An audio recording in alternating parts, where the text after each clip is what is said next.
Que nous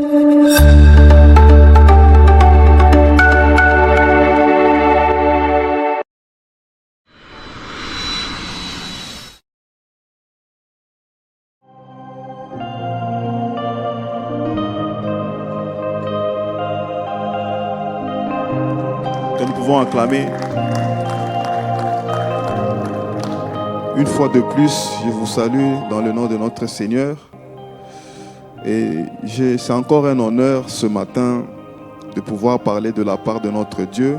C'est un privilège et une responsabilité. Et je voudrais continuer sur ce que nous avons dit hier. Et je remercie encore le département de la jeunesse, le comité, pour m'avoir confié cette tâche.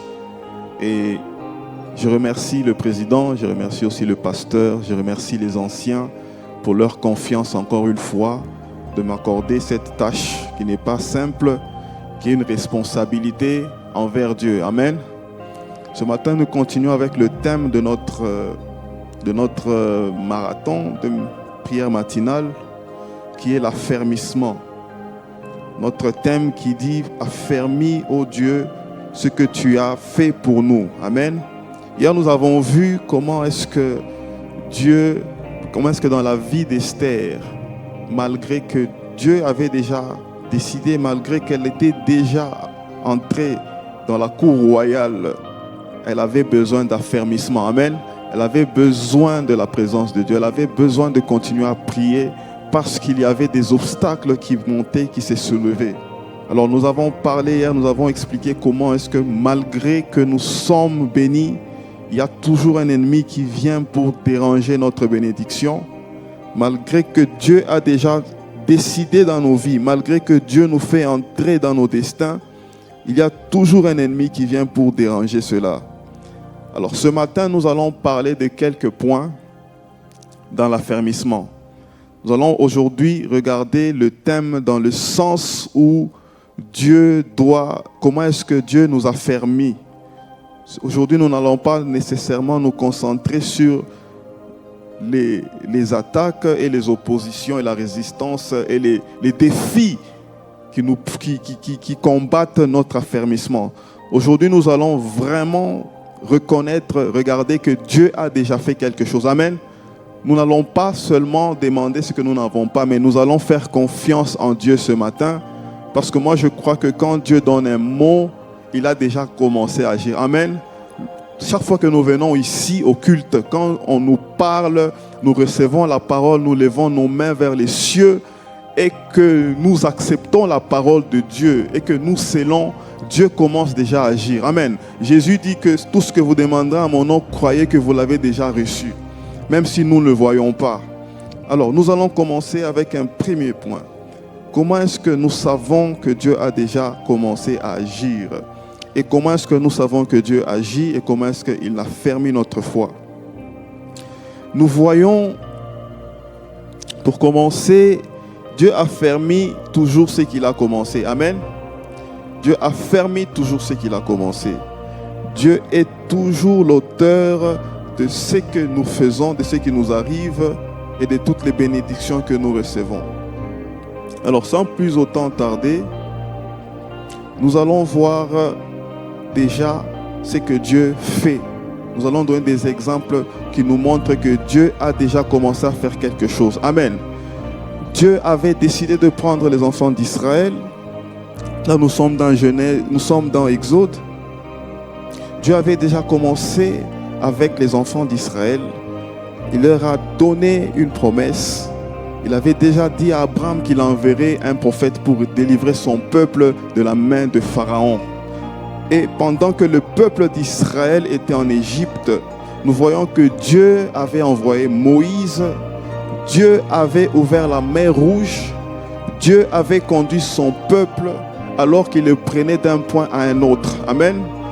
Mais pendant ce moment-là, le fait que déjà Dieu avait envoyé Moïse, c'était déjà un signe que Dieu commençait à agir. Amen. Le fait que tu reçoives déjà une parole, le fait que tu aies déjà une prophétie, le fait même que tu sois venu en ce lieu, ce n'est pas un hasard. Moïse était déjà en train de conduire le peuple de Dieu.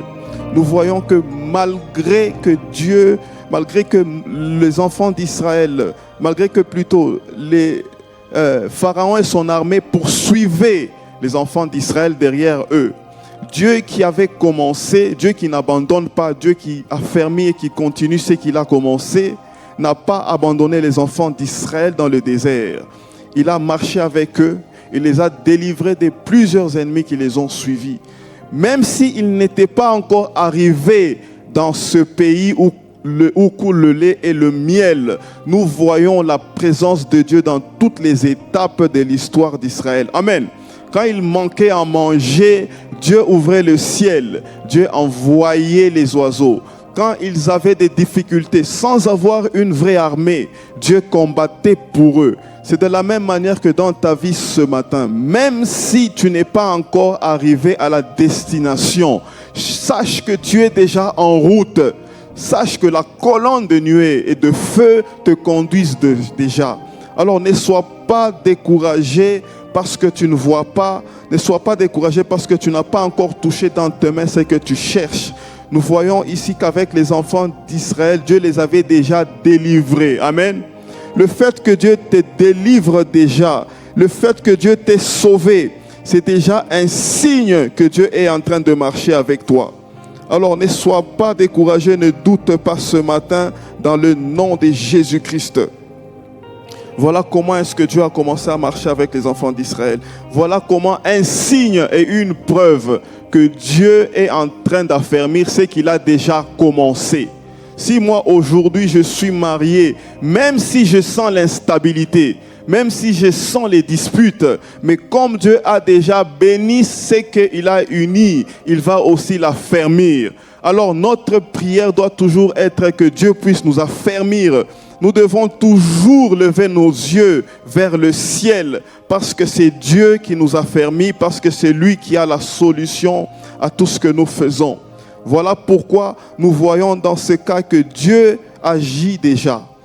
Dieu, pendant le chemin, même s'il est long, comme le désert, ils ont fait 40 ans, Dieu était déjà en train de les affermir. Dieu les préparait à des grandes choses. Dieu les préparait à régner sur la terre. De la même manière que Dieu t'a appelé, tu peux te poser des questions ce matin.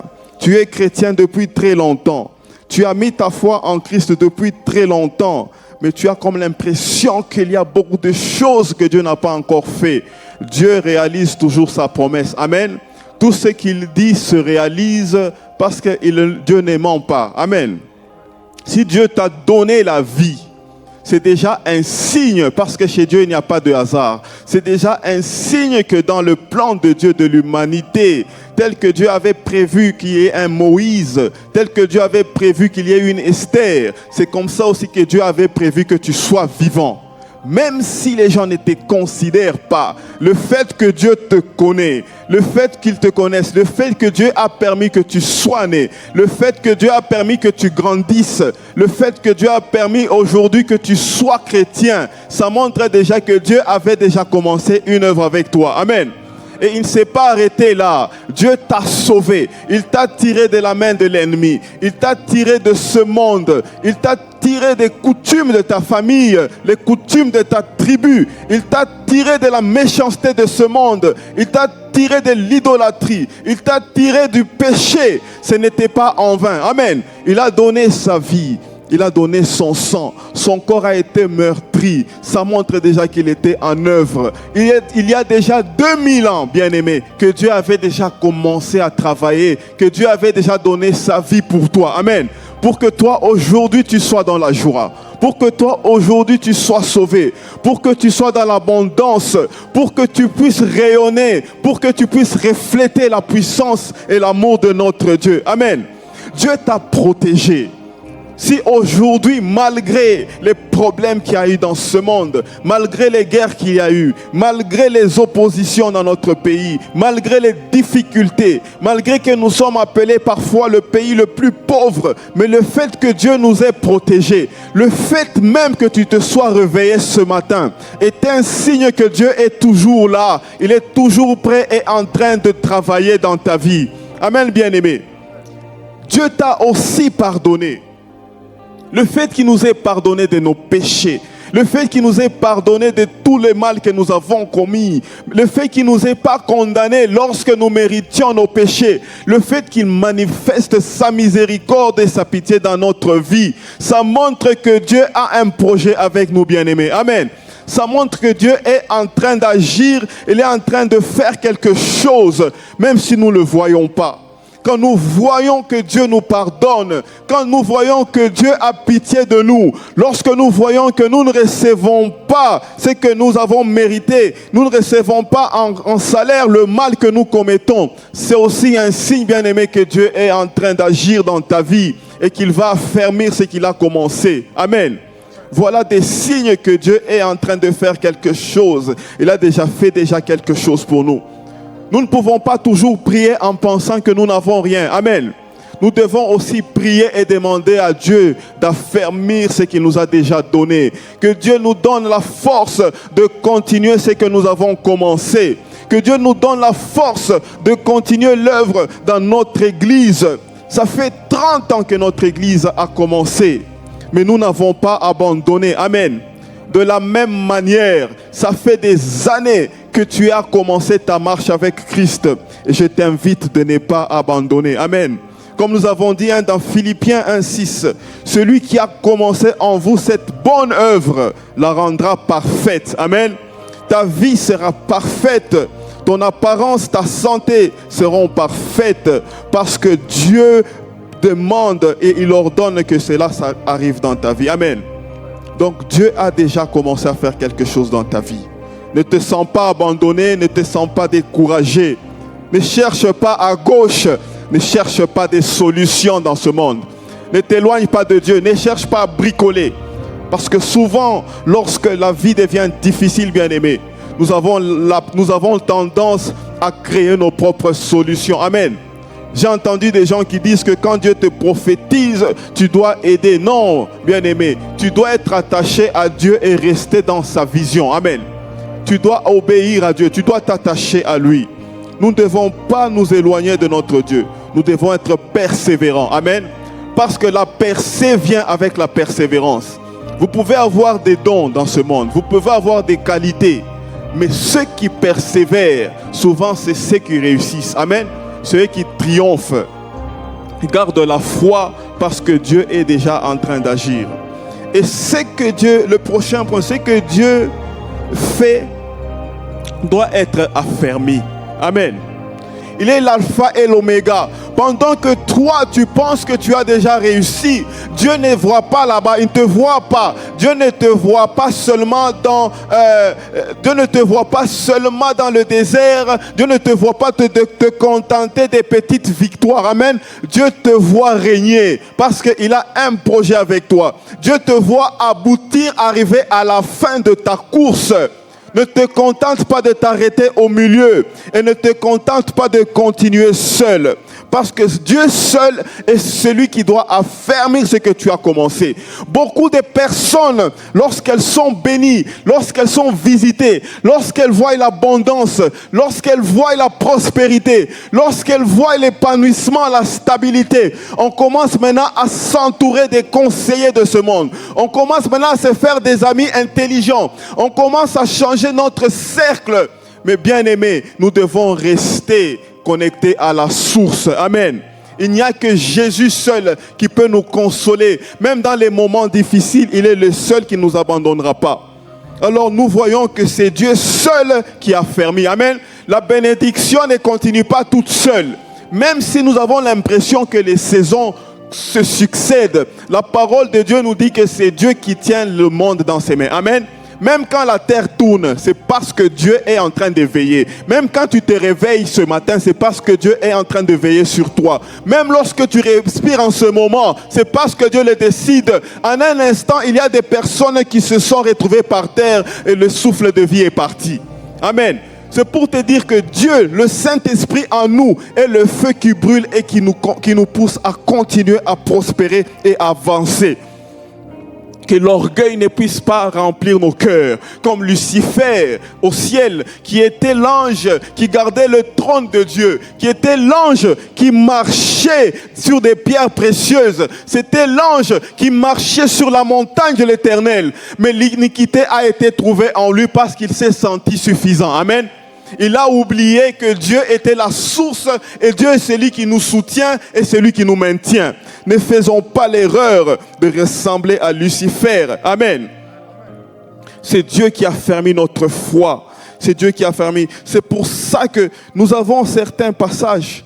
Nous allons aussi lire pour ne pas parler seulement sans référence. Pour ceux qui écrivent, nous avons quelques références ici concernant le fait que c'est Dieu qui travaille avec nous.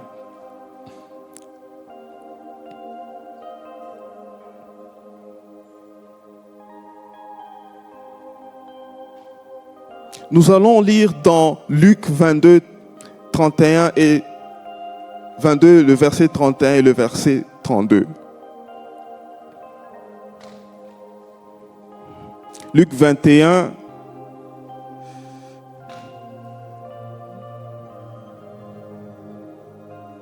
au verset 31 et 32. La Bible nous dit ceci.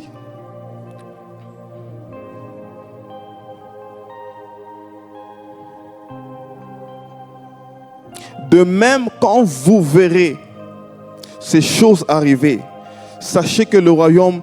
Non, je m'excuse, c'est Luc 22, 31, 32.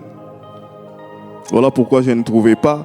Dieu dit à Simon, ici nous parlons de Simon-Pierre. Dieu lui dit, Simon, Simon, Satan vous a réclamé pour vous cribler comme le froment. Mais j'ai prié pour toi afin que ta foi ne défaille point. Et toi, quand tu seras converti, affermis tes frères. Amen. Nous voyons ici que Christ a prié pour Simon pendant que Simon avait été réclamé. Bien-aimés, quand nous marchons avec Dieu, nous devons rester avec lui parce qu'il est celui qui peut nous délivrer des dangers. Amen. Il est celui qui peut nous secourir lorsque l'ennemi nous réclame. Il est celui qui peut nous secourir lorsque le diable, lorsque les tempêtes s'élèvent dans nos vies. Il est le seul. Voilà pourquoi tu as tout intérêt de rester au pied de Dieu. Amen. Est-ce que nous pouvons acclamer notre Seigneur pour sa présence dans nos vies? Nous pouvons acclamer notre Seigneur pour sa présence parce que celui qui a fermé notre foi. Nous voyons un autre point ici. Les choses que Dieu a fermées en nous. Nous allons donner quelques points ici. Il y a la foi. Amen. Nous avons besoin de la foi comme Job avait eu besoin de la foi. Tu as besoin, bien-aimé, de la foi ce matin. Et la foi, il n'y a que Dieu qui peut l'affermir. Amen. Lorsque nous sommes découragés, lorsque nous traversons des déserts, lorsque nous traversons des tempêtes, c'est notre Seigneur qui a fermé la foi. Amen. Comme nous voyons avec Pierre, c'est Dieu qui avait affermi sa foi. Pierre avait promis au Seigneur, il avait promis à Jésus que moi je ne t'abandonnerai pas. Pierre avait promis que même si tout le monde fuyait, moi je serai avec toi jusqu'au bout. Pierre avait promis, même si tout le monde devait se détourner de toi, même si je devrais donner ma vie pour toi, moi je serai là, même si je dois sacrifier ma vie. Mais nous voyons ici que dès qu'il y a eu un problème, dès que Jésus est venu, dès qu'on est venu le récupérer par les militaires, lorsqu'il a été condamné, Pierre avait fui. Amen. Pierre avait fui, mais à la résurrection, malgré que Pierre avait abandonné, malgré que Pierre était un disciple, celui qui devait commencer l'église, mais nous voyons qu'après sa résurrection, Pierre avait été affermi. Amen. Jésus lui a demandé 3 fois s'il croyait. 3 fois s'il croyait, et Pierre avait répondu, je suis là. Amen. C'est Dieu qui a fermé notre foi. C'est difficile de prospérer, c'est difficile de continuer, c'est difficile de grandir si Dieu n'affermit pas notre foi. Amen. Parfois, après avoir passé un long moment dans la prière, Parfois, après avoir cherché longtemps, c'est que nous avons demandé à Dieu. Parfois, parce que nous restons sur place. Parfois, parce que la situation que nous traversons ne ressemble pas à ce que nous cherchons. Parfois, le désert peut durer longtemps. Parfois, la maladie peut durer longtemps. Parfois, la saison peut être bloquée. Parfois, nous avons l'impression que Dieu ne nous entend pas. Mais sans la foi, nous ne serons pas avancés. Amen. Nous voyons les enfants d'Israël, à chaque fois qu'ils étaient devant un obstacle, ils avaient tendance à vouloir reculer. Même lorsqu'ils sont arrivés devant la mer Rouge, ils avaient tendance à rentrer. Ils ont même demandé à Moïse de retourner. Lorsque Moïse est monté à la montagne, ils ont vu qu'après plusieurs semaines, après 40 jours, Moïse ne descendait pas. Ils se sont retournés vers les dieux d'Égypte. Ils ont créé un dieu qu'ils étaient en train d'adorer en Égypte.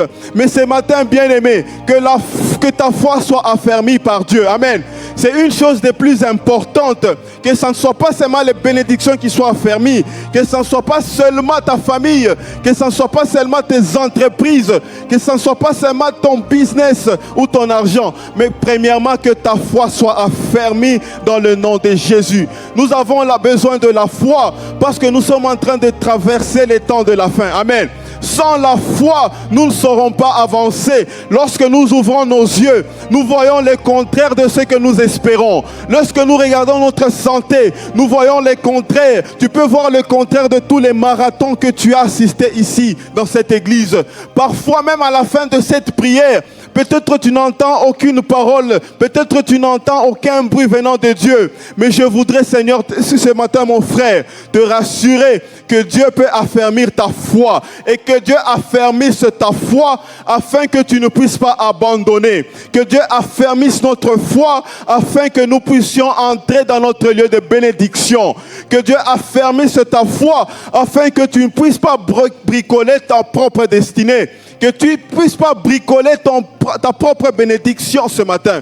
Que Dieu affermisse ta foi comme il avait affermi la foi de Daniel. Daniel était devant une situation où il devait s'incliner devant les dieux d'un pays étranger, devant des dieux étrangers. Mais Daniel, même dans la fournaise, même dans la fosse aux lions, il n'a pas perdu la foi. Bien-aimé, même si tu entends les lions rugir, même si tu entends l'ennemi crier dans ta vie, même si tu entends la maladie t'oppresser, même si tu entends le diable, même si le monde de ténèbres s'est déchaîné contre toi, le lion de la tribu de Juda qui te donne la foi va le faire fuir.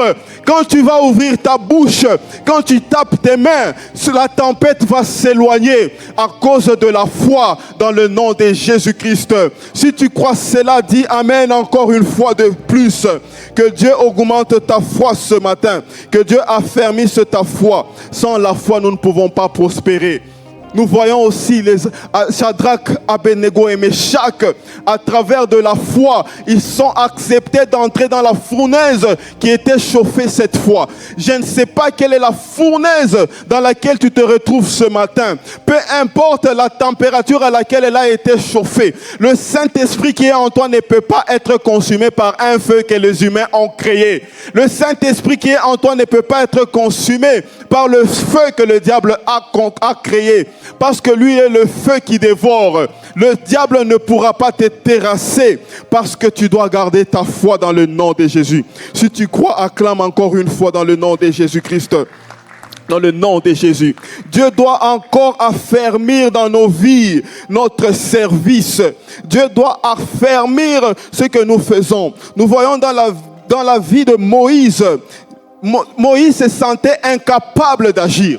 Bien-aimé, ce matin peut-être tu ne parles pas français. Bien-aimé, ce matin peut-être toi tu n'as pas de connexion. Comme Moïse disait, il n'était pas digne.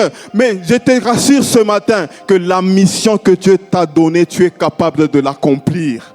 même si tu ne connais personne, la mission que tu as, même si tu es orphelin, même si tu es orpheline, même si on t'a abandonné, Dieu t'a déjà équipé. Celui qui connaît ta nature, comme il avait fait avec David, il est en train de te former. Le désert que tu as traversé, c'était pour le service de Dieu. Les tribulations et les difficultés que tu as traversées, bien-aimé, c'était pour le service de Dieu. C'était pour la bénédiction. C'était pour l'objectif que Dieu t'avait préparé à accomplir, bien-aimé. Je vais te donner ce matin, pour finir, un exemple que j'ai vu il y a quelques années sur Internet. Il y avait une course en Australie. Cette course reliait deux villes différentes. Il fallait courir d'une cité qu'on appelle Sydney et aller à Melbourne. Et les gens qui devaient s'inscrire à cette course étaient des athlètes. Il y avait des anciens athlètes. Il y avait des hommes forts, des hommes musclés, des gens d'apparence. Il y avait des gens élancés.